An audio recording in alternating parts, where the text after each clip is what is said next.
Come on in. Mastering phrasal verbs with come.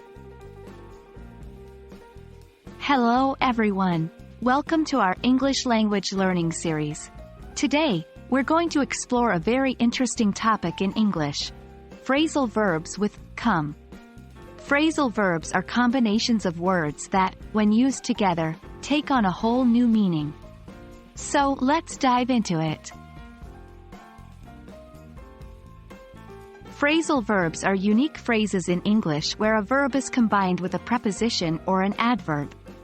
When come is used in such a way, it can mean a variety of things.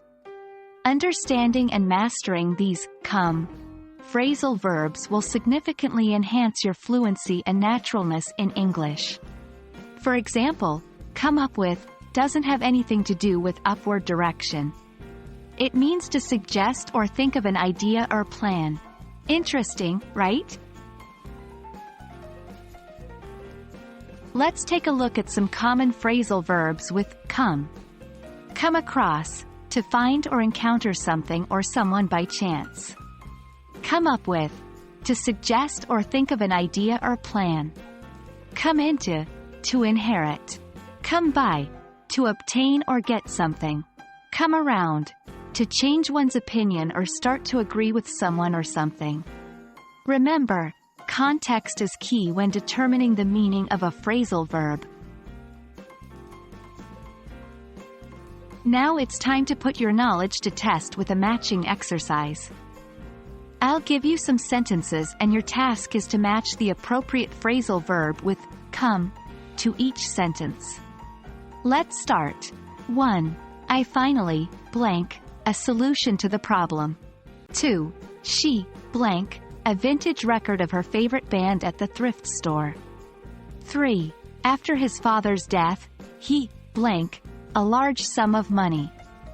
4. I never thought he would, blank, seeing things from my perspective.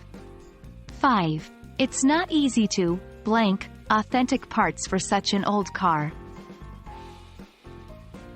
Did you manage to fill in the blanks with the correct phrasal verbs? The answers are came up with, came across, came into, came around, came by. How did you do? That's all for today, folks. I hope you've enjoyed this dive into come phrasal verbs and the matching exercise. Remember, practice makes perfect. So don't shy away from using these in your daily English. We'll meet again in our next lesson. Until then, keep practicing, and happy learning.